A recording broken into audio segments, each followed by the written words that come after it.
बिस्मिल्लाहिर्रहमानिर्रहीम। अस्सलाम वालेकुम नाज़रीन, मैं हूं आपका होस्ट मलिक अब्दुर्रहमान। इस वक्त हम मौजूद हैं फैसलाबाद की तहसील जड़ांवाला में, चक नंबर 105 बंगा में। ये वो गांव है जहां पर जो है वो तहरीक आज़ादी के एक बहुत बड़े मुजाहिद भगत सिंह का जो है वो यहाँ पर घर है, यहाँ पर वो पैदा हुए थे। ये मेरे पीछे आप देख सकते हैं वो तारीख़ी हवेली है जहाँ पर जो है वो उस दौर की बहुत सारी चीज़ें मौजूद हैं। यहाँ पर जो है वो बहुत सारे लोग आते हैं, ना सिर्फ पाकिस्तान से बल्कि जो है वो पाकिस्तान से बाहर से, कनाडा से, क्योंकि सिखों के लिए जो है जो भगत सिंह है वो एक ऐसी शख्सियत के तौर पर उनको जाना जाता है जो कि तहरीक आज़ादी का अगर नाम लिया जाए और भगत सिंह का नाम ना लिया जाए तो तहरीक आज़ादी मुकम्मल नहीं होती। अंदर चलते हैं, आपको दिखाते हैं कि यहाँ पर 100 साल तकरीबन हो चुके हैं आज, कौन कौन सी चीज़ें भगत सिंह के दौर की आज भी यहाँ पर मौजूद है। आइए मेरे साथ।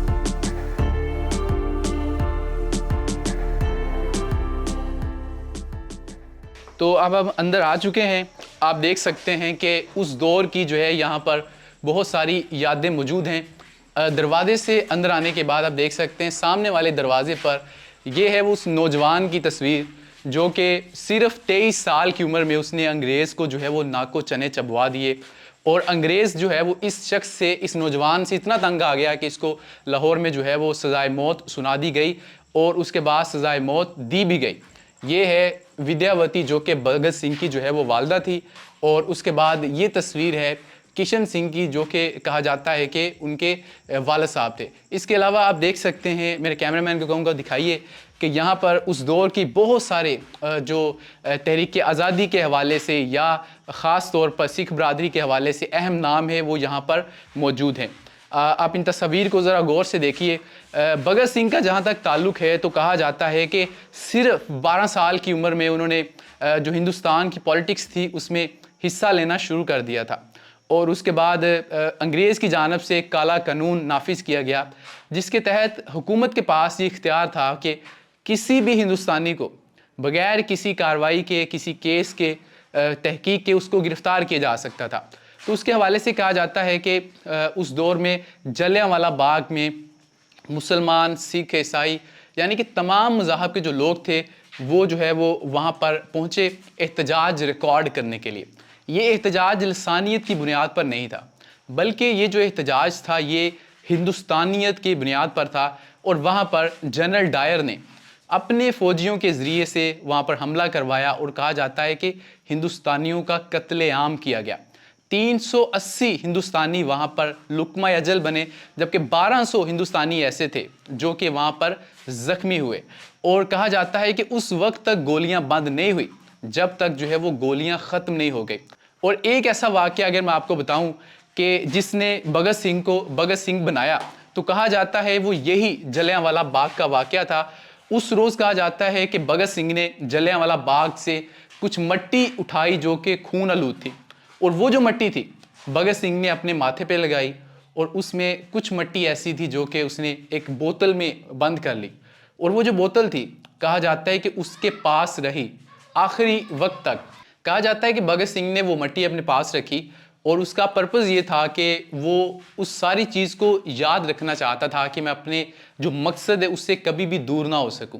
वो मिट्टी उसके पास रही। उसके बाद कहा जाता है कि उसने एक जो है वो जो पुलिस वाला था उसको उसने जो है वो कत्ल कर दिया। और उसके बाद पंजाब असम्बली में उसने अपने साथियों समेत 2 वहाँ पर धमाके किए, हमले किए, जिसके बाद उनको गिरफ़्तार कर लिया गया।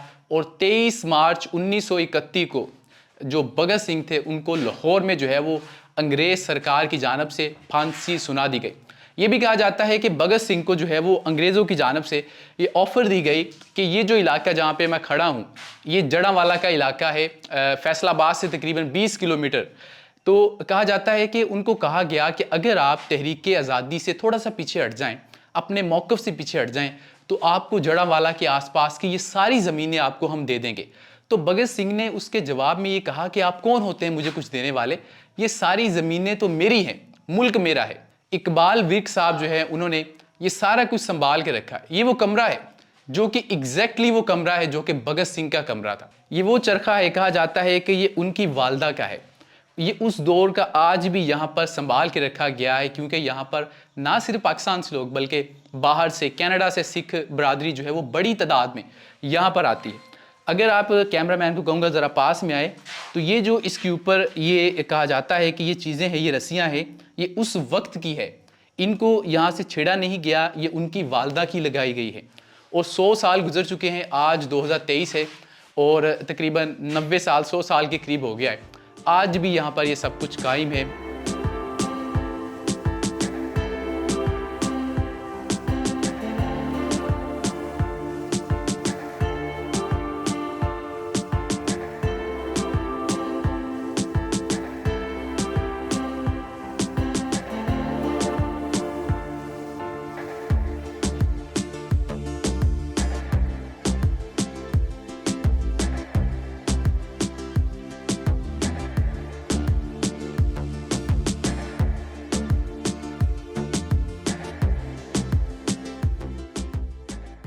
ये मेरे पीछे आप तस्वीर देख सकते हैं, ये भगत सिंह की उस वक्त की तस्वीर है। कहा जाता है जब वो जेल में थे, और ये देखें जी, उनसे मुलाकात के लिए कुछ शख्स आए हुए हैं और उनको इस दौर में कन्विंस किया जाता था कि आप ये तहरीक आज़ादी से पीछे हट जाएं।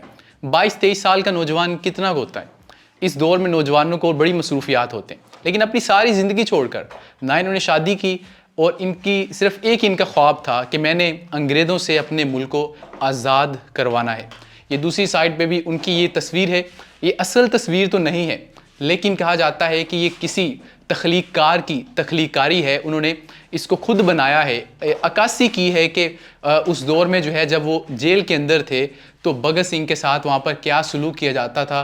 वो चारपाई के ऊपर बैठे हुए हैं और बाहर जो है वो एक अंग्रेज़ ऑफिसर खड़ा है। तो ये वो तरीक़ी हवेली है जो कि आप देख रहे हैं कि यहाँ पर साकिब विर्क साहब ने इसको बड़े अच्छे तरीके से सजा के रखा है। ये सारी तस्वीर यहाँ पर लगाई गई है। इधर आपको दिखाऊं तो यहाँ पर भी कुछ तस्वीर है मज़ीद जो कि यहाँ पर लगाने की अभी भी गुंजाइश बाकी है।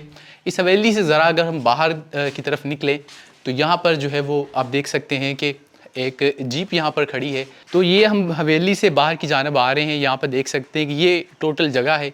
इसके साथ वाला जो घर है ये साकिब विर्क साहब का है, और जो ये वाली जगह है इन्होंने अलग से बना रखी है। ये यहाँ पर जो है वो तमीराती काम भी करवाते रहते हैं अगर कोई होने वाला हो। जी, तो आप देख सकते हैं मेरे पीछे ये वो बोर्ड है जो कि 105 चक बंगा जो कि यहाँ पर 5 मील के फासले के ऊपर है, और तारीख़ी हवेली यहाँ पर मौजूद है जो कि तहरीक आज़ादी का एक बहुत बड़ा कारकुन था। ये आप देख सकते हैं मेरे पीछे बोर्ड है। अगर आप जड़ांवाला की साइड से यहाँ पर आते हैं तो सैयद वाला इंटरचेंज से आपको तकरीबन 10 किलोमीटर का मुसाफत पड़ेगी।